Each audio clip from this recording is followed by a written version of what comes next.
وہ 313 2 گھوڑے 6 زرہیں 8 تلواریں، اور جن کے پاس تلواریں نہیں تھی انہوں نے کھجوروں کے ڈنڈے توڑ لیے۔ یہ اللہ کے مجاہد تھے، چلے تھے جنگ کرنے۔ کیسے رنگ تھے، کیسا جمال تھا ان کا۔ ان کے جذبوں کو دیکھ کر کے ہی میرے حضور نے کہا اللہم ان تہلک هذه العصابہ لم تعبد فی الارض ابدا، مالک اس دھرتی پر تیرے نام لینے والے یہی لوگ ہیں، اگر یہ نہ رہے قیامت تک تجھے بھی رب کوئی نہیں کہے گا۔ تو انہوں نے اپنا آپ پیش کیا نا۔ میں اور آپ دیکھیں کہ ہم کھڑے کہاں ہیں، اور ہم جو بدر اور احد کے شرکاء پر کرم نوازی ہوئی وہ طلب کرتے ہیں۔ اتریں فرشتے ہماری مدد کے لیے۔ جب حضور نے اعلان نبوت کیا، آپ جانتے ہیں کہ پورے قریش اور کفار حضور اور حضور کے غلاموں پہ ٹوٹ پڑے۔ طرح طرح کی اذیتیں، پریشانیاں، دکھ، مصیبتیں، مقاومتیں، مخالفتیں، نکتہ چینیاں، ناموافق حالات کے جکڑ، کیا کچھ نہیں تھا جو حضور نے سہا نہ ہو۔ راہوں میں کانٹے بھی بچھائے گئے، گڑھے بھی کھودے گئے، کوڑے بھی پھینکے گئے، اور طرح طرح کی اذیتیں دی گئیں، آوازیں کسے گئے۔ حضور کے غلاموں کو مشق ستم بھی بنایا گیا۔ تپتے ہوئے سنگریزوں پہ حضرت بلال حبشی کو کھینچا گیا، تپتے ہوئے کوئلوں پہ ان کو لٹایا گیا۔ حضرت سمیہ کو مکہ المکرمہ کے ایک چوک میں ابو جہل نے قتل کیا۔ یہ اسلام کی پہلی شہیدہ ہے جن کے خون سے مکے کی سرزمین لالہ زار بنی۔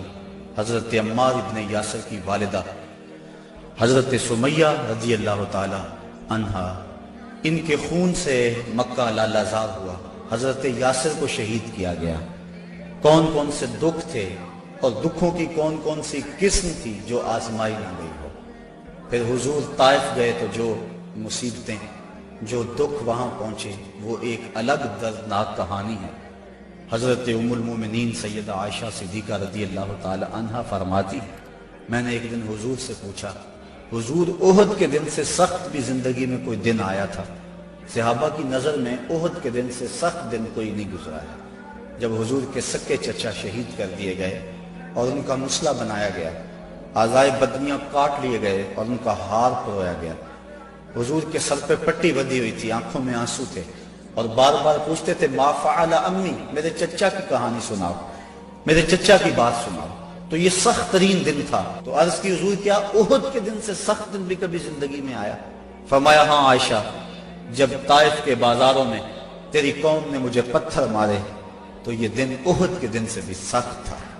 ان کے 3 سرداروں کے پاس حضور پیغام حق لے کر گئے، ان کی ہمدردی کا جذبہ لے کر حضور تشریف لے گئے، لیکن انہوں نے حضور کی دعوت کو مسترد کر دیا، بلکہ اوباشوں کے ہاتھوں میں پتھر دیے، اور حضور جب واپس ہونے لگے تو ان کو 2 رویا کتابوں میں کھڑا کر دیا۔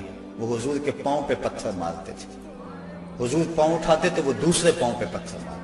شدت درد اور احساس کرب سے جب حضور بیٹھ جاتے تو ان کے 2 گنڈے آگے بڑھتے، حضور کو کندھوں سے پکڑ کر اٹھاتے اور پھر پتھر مارتے۔ فرمایا عائشہ، یہ دن احد کے دن سے بھی سخت تھا جب طائف کے بازاروں میں تیری قوم نے مجھے پتھر مارے تھے۔ شاب ابی طالب میں جو 3 سال کاٹے، بھلا اس کو تاریخ کیسے بھول سکتی ہے؟ درختوں کے پتے کھا کھا کے گزر اوقات ہو رہی ہے، عورتوں کی چھاتیوں سے دودھ خشک ہو گئے۔ 3 سال سماجی بائیکاٹ کفار نے کر دیا، اور غلہ تک نہ پہنچنے دیا، وہاں پانی نہ پہنچنے دیا جاتا، اور وہ 3 سال دکھوں کی، اذیتوں کی ایک داستان ہے جو ختم ہوئی، لیکن پائے استقلال میں لرزش نہیں آنے پائی۔ جن کے مقاصد جلیل ہوں، راستے کی سختیاں ان کے قدموں کو روک نہیں سکتی ہیں۔ تکلیفیں، اذیتیں، مقاومتیں، دکھ، رکاوٹیں ان کے راہوں کو ختم نہیں کر سکتی، اور ان کے اٹھنے والے قدم آگے ہی بڑھتے رہتے ہیں۔ وہ تو پیچھے مڑ کے دیکھنا بھی توہین جستجو سمجھتے ہیں۔ تو راہ نورد شوق ہے، منزل نہ کر قبول، لیلا بھی ہم نشیں ہو تو محمل نہ کر قبول۔ وہ تو آگے بڑھنا ہی زندگی کا حسن اور زندگی کا زیور سمجھتے ہیں۔ میرے اور آپ کے آقا و مولا صلی اللہ علیہ وآلہ وسلم نے سارے دکھ سہے، سارے غم جھولی میں ڈالے، ساری تکلیفیں سہی، زبان سے بد دعا بھی نہیں دی۔ طائف کے بازاروں میں جب یہ اذیت ناک مراحل سے گزرے اس وقت جو 7 صحابہ تھے انہوں نے عرض کی حضور ان کے لیے بد دعا بول دیں. فرمایا میں رحمت بن کے آیا ہوں, میں زحمت بن کر نہیں آیا. لیکن ان کا پہم جب اسرار ہوا تو حضور نے ہاتھ اٹھا دیے. صحابہ منتظر تھے, ابھی لب جنبش کریں گے اور ابھی آسمان سے پتھر برسیں گے, یہ 2 پہاڑ طائف کے آپس میں جڑ جائیں گے اور یہ درمیان میں پس جائیں گے. لیکن جب لب واہ ہوئے کلمات کیا ترتیب پائے, اللہم اہد قومی فإنہم لا یعقلون, اے اللہ میری قوم کو ہدایت دے دے, یہ مجھے جانتی نہیں ہے, اگر جانتی ہوتی تو مجھے یوں پتھر نہ مارتی, میری راہوں میں پھول بچھاتی. تو پتھر کھا کر دعائیں دینا یہ نبی کا ہی حوصلہ ہے, بلکہ دعا کرتے ہیں الہی کرم کر کو سارے طائف کے مکینوں پر, الہی پھول برسا دے ان پتھروں والی زمینوں پر. فرمایا مجھے ان سے نہیں ان کی نسلوں سے ایمان کی توقع ہے. تو آقا کریم اس انداز کے اندر جو ہے وہ لوگوں کو دعائیں دیتے رہے. حضرت عمر فاروق رضی اللہ تعالیٰ عنہ تلوار کے دستے پہ ہاتھ رکھتے ہیں, حضور ہم کمزور تو نہیں ہیں. فرمایا عمر ابھی جہاد کا حکم نہیں آیا ہے. پھر حکم ہجرت آ گیا, چھوڑ دو اس بستی کو, مکے والے قدردان نہیں ہیں, یہ لوگ آپ کی راہوں میں کانٹے بچھا رہے ہیں, دکھ دے رہے ہیں, میرے محبوب چھوڑ دو, مدینے والے تمہاری راہیں تک رہے, جاؤ جا کے انہیں اپنی زیارت کی دولت سے مالا مال کرو, وہ تمہارے پہ فدا ہونے کے لیے ہر لمحہ تیار ہیں. حضور جب گئے اہل مدینہ نے جس انداز سے استقبال کیا وہ تاریخ کا روشن باب ہے. طالع البدر علینا کی صدائیں جس طرح گونجی, کہیں معصوم ننھی بچیاں تھی دف بجاتی تھی, رسول پاک کی جانب اشارے کر کے گاتی تھی اور کہتی کیا تھی, ہم ہیں بچیاں نجار کے عالی گھرانے کی, خوشی ہے آمنہ کے لال کے تشریف لانے. عجیب ماحول تھا, مدینہ چمک رہا تھا, ہر گھر میں خوشی تھی. ابو ایوب انصاری کا آنگن مہک رہا تھا, وہ خوشی سے گیت گا رہے تھے, امروز شاہ شاہاں مہمان شدست و مارا, جبریل با ملائک درباں شدست و مارا. لوگوں آج شاہوں کا شاہ ہمارے گھر کا مہمان بنا ہوا ہے, جبریل بھی فرشتوں کو لے کر آج ہمارے گھر کا پہرا دے رہا ہے. کیسا ماحول تھا.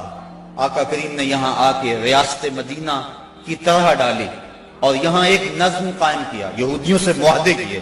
کفار مکہ کو یہ سب کچھ ایک آنکھ نہ بھایا. ابو جہل نے عبداللہ ابن ابی کو خط لکھا کہ اہل مکہ جو ہمارے سے تمہارے پاس گئے ہیں ان سے لڑائی کرو, ورنہ ہم تم سے لڑائی کریں گے اور تمہاری بیویوں کو اپنی لونڈیاں بنا لیں گے. اس طرح اس مضمون کا ایک خط مسلمانوں کو بھی لکھا اور مختلف ان کے جتھے مسلمانوں کی چراگاہوں پہ حملہ کرتے رہے اور مسلمان بھی ان کا جواب دیتے رہے.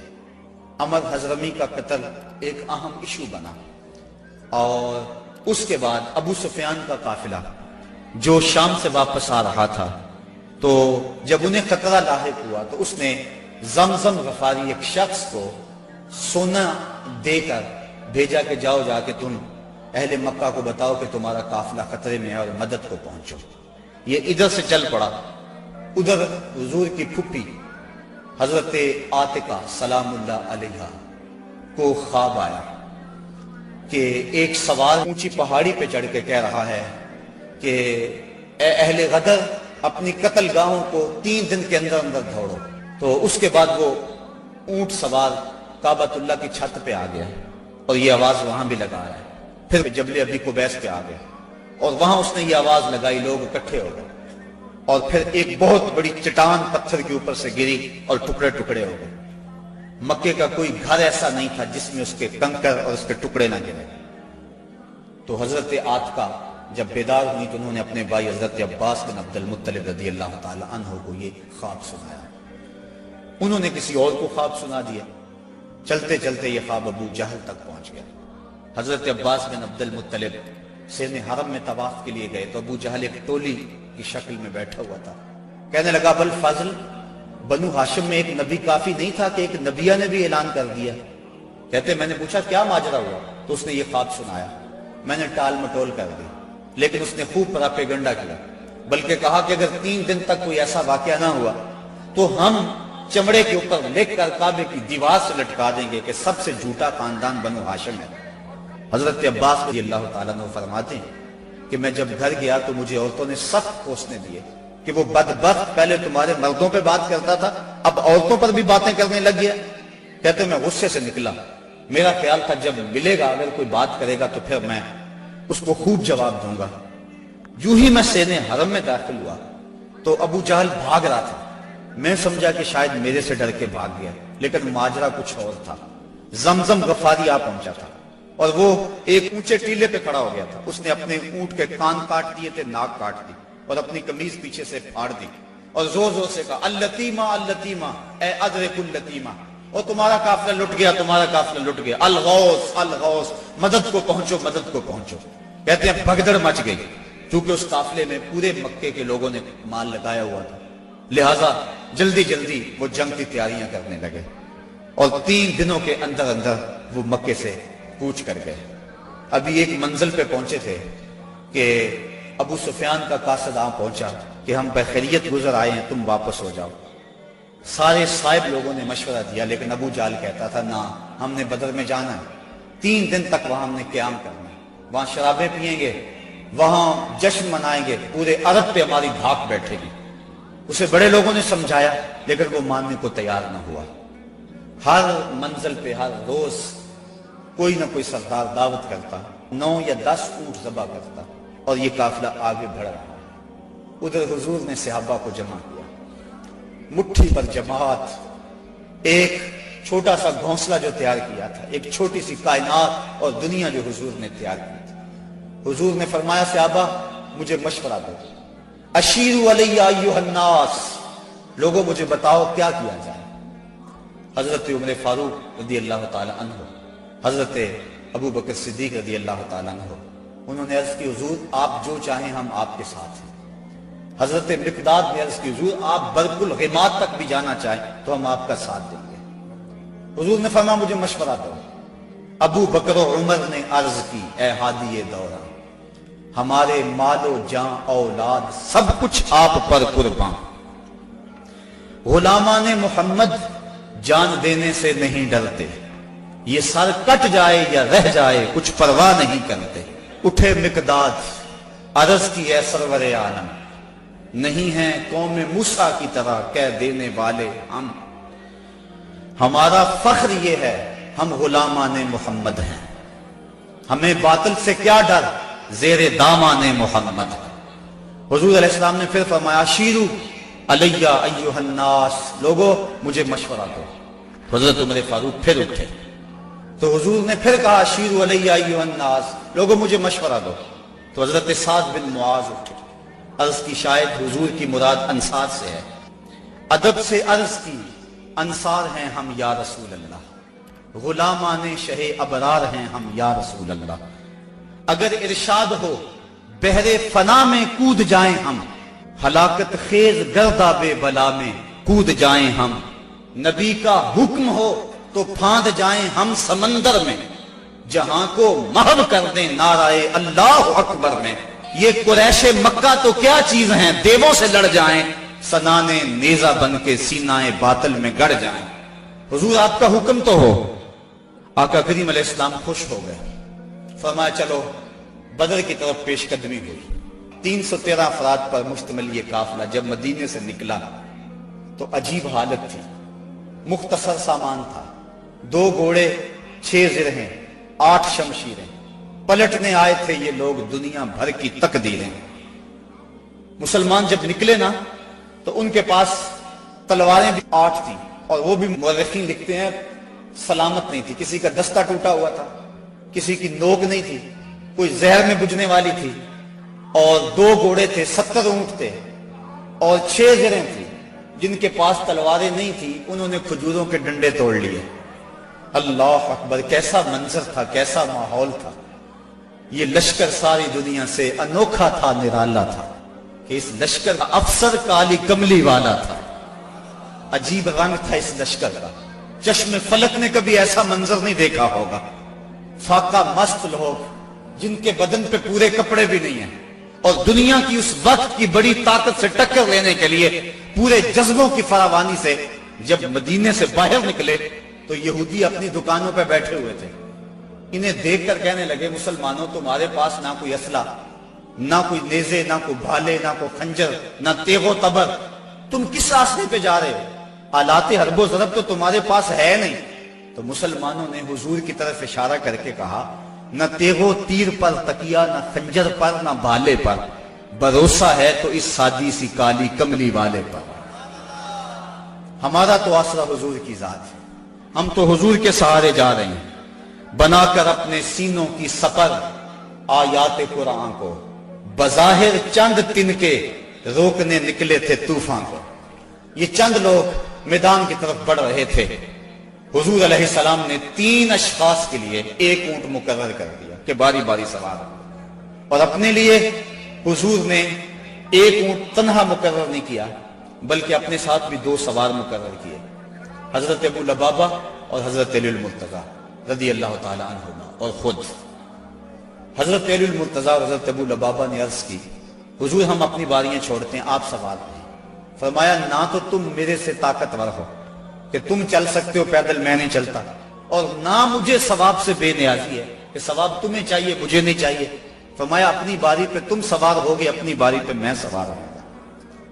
محبت کے جوش میں یہ قافلہ آگے جا رہا ہے، عجیب حالت ہے، فاقہ مست ہے، کھجور کو چوس کے روزہ رکھتے ہیں، اسی کو چوس کے افطار کر لیتے ہیں۔ راستے کے اندر ایک جگہ آئی مرج الزبیہ، وہاں ایک چرواہا بکریاں چرا رہا تھا۔ ایک صحابی نے کہا سلم علی رسول اللہ صلی اللہ علیہ وسلم، یہ حضور ہے انہیں سلام کرو۔ وہ کہنے لگا میں تو نہیں سلام کرتا، میں تو سلام تب کروں گا اگر یہ بتائیں میری اونٹنی کے پیٹ میں کیا ہے۔ حضرت سلمہ بن سلامہ 9 خیز عمر ہے، چڑھتی جوانی ہے، انہوں نے اس کے پاس جا کر کہا یہ بات تو حضور سے پوچھتا ہے، یہ تو حضور کے غلام سے پوچھ لے، وہ بھی بتا دے گا۔ فرمایا نزوت علیہا وفی بطنہا منک ثقلا، حضور نے فرمایا بس کرو، تم نے تو اس کو رسوائی کر دیا ہے۔ تو حضور آگے بڑھے۔ اب جب حضور وہاں پہنچے تو کافروں نے پہلے ہی اونچی جگہ پہ پتھریلے علاقے میں پڑاؤ ڈال لیا ہوا تھا، وہاں انہوں نے اپنے خیمے گاڑ لیے تھے، اور جس سمت حضور تھے یہ علاقہ نشیبی تھا اور ریت تھی، چلتے ہوئے پاؤں دھنستے تھے اور چلنا مشکل ہو رہا تھا، سخت گرمی، 17 رمضان۔ حضور علیہ السلام وہاں پہنچے، حضرت سعد نے عرض کی حضور اگر تو اللہ کا حکم ہے یہاں خیمے گاڑنے کا تو میں کچھ نہیں عرض کروں گا، لیکن اگر آپ رائے لینا چاہیں تو میرا خیال ہے ان کنوؤں کے آگے ہم اپنے خیمے نصب کر لیں تاکہ یہ کنویں ہماری پشت پہ چلے جائیں، اور ان کنوؤں کو پاٹنے بند کر دیں۔ تھوڑا تھوڑا پانی تھا کنووں میں اور وہ بھی بہت نیچے۔ اب جب حضور وہاں پہنچے، یہاں مورخ اسلام عفی جلندری نے وادی بدر کی فریاد کو بیان کیا ہے۔ وادی بدر نے جب اپنے دامن میں اترتے ہوئے ان مقدس مہمانوں کو دیکھا تو وادی بدر نے اللہ سے فریاد کی۔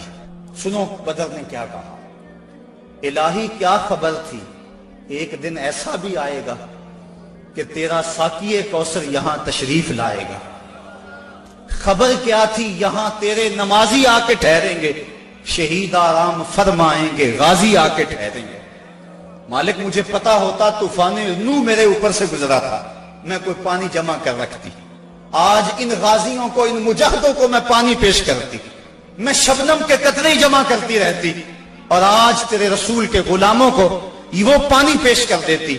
مجھے کیا پتا کہ میرے بھی مقدر جاگیں گے، تیرا ساقی کوثر یہاں جلوہ گر ہوگا، تیرے محبوب کے پیارے قدم اس خاک پہ آئے۔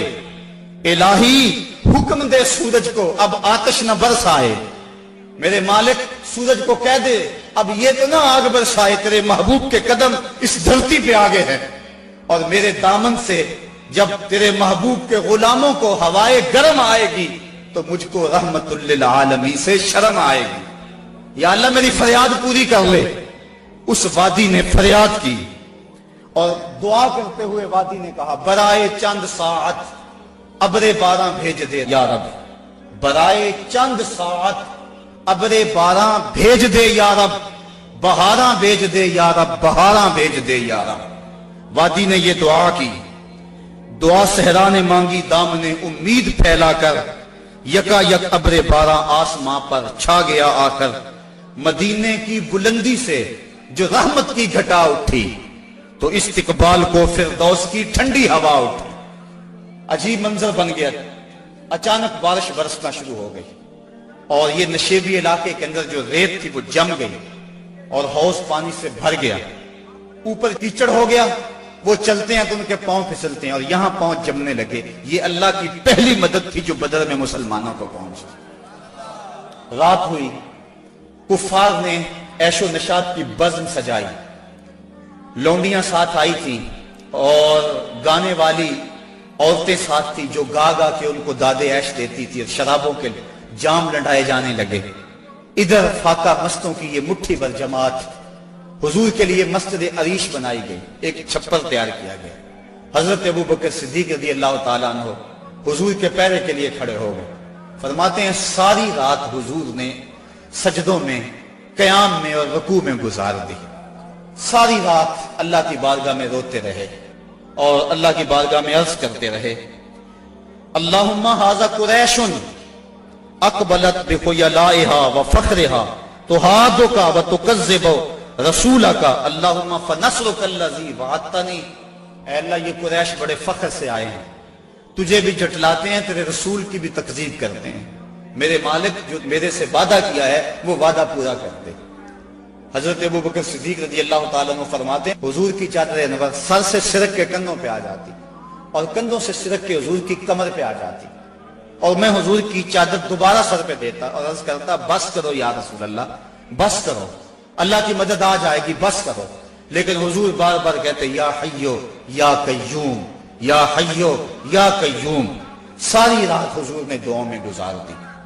جب سحری کا وقت ہوا، نماز ہوئی، حضور نے لوگوں کو کہا لوگوں صفیں سیدھی کر لو۔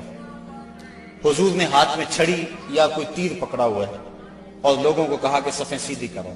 حضرت سواد رضی اللہ تعالیٰ عنہ ایک صحابی تھے، وہ سب سے تھوڑا سا آگے بڑھ گئے۔ حضور نے وہ چھڑی سے ان کے پیٹ میں ٹھوکر دی، کہا استوے یا سواد، سواد سیدھے ہو جاؤ۔ تو حضرت سواد سیدھے ہو گئے، ساتھ ہی عرض کرنے لگے حضور مجھے اس کی بڑی تکلیف ہوئی ہے، درد ہوا ہے، میں آپ سے بدلہ چاہتا ہوں، قصاص مانگتا ہوں۔ سارے صحابہ ان کے کان کھڑے ہو گئے، اس حالت میں یہ کیا کہہ رہا ہے؟ حضور نے فرمایا اچھا بدلہ لے لے۔ عرض کی حضور جب آپ نے مجھے چھڑی ماری تھی تو میرا پیٹ برہنہ تھا، حضور نے زرہ کے بند کھول دیے اور پیٹ ننگا کر دیا۔ حضرت سواد نے جب حضور کے چمکتے ہوئے بطن کو دیکھا فقبل بطنہ، تو چمٹ گئے اور حضور کے پیٹ کو چومنے لگے۔ حضور نے فرمایا سواد تجھے اس چیز پہ کس نے ابھارا؟ عرض کی حضور منظر آپ کے سامنے ہے، میں اس لیے یہ کام کیا ہے کہ آخری وقت میرا بطن آپ کے بطن سے چھو جائے۔ اللہ کے محبوب علیہ السلام نے صفوں کو سیدھا فرمایا اور پھر جا کے حضور نے سجدے میں سر رکھ دیا اور پھر حضور نے ایک ایسی دعا مانگی، آج تک ایسی دعا کسی نے نہیں مانگی ہوگی، بڑی ناز والی دعا، بڑی انداز والی دعا، ایسی دعا آج تک نہ کسی نے مانگی اور نہ کوئی مانگ سکتا ہے۔ حضور نے پیشانی سجدے میں رکھ دی، آنکھوں میں آنسو ہیں، یہ فاقہ مست لوگ کتاروں میں کھڑے ہیں، ادھر کفار شرابوں کے نشوں میں دھت للکار رہے ہیں، حل میں مبارزن، آؤ ہمارے مقابلے میں۔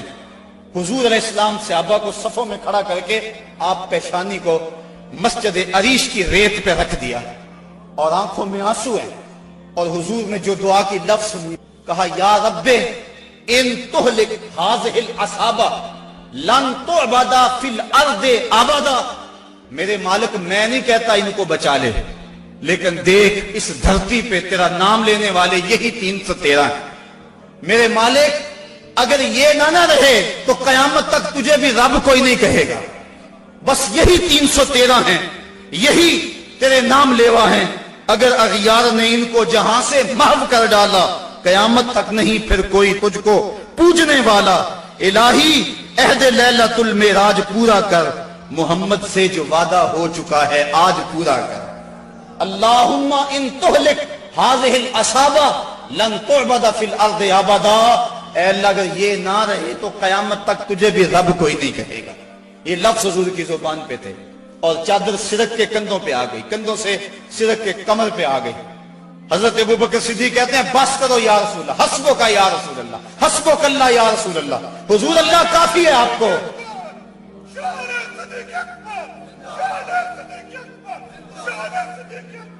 تو کہا حضور بس کرو بس کرو، اللہ کی مدد آ گئی۔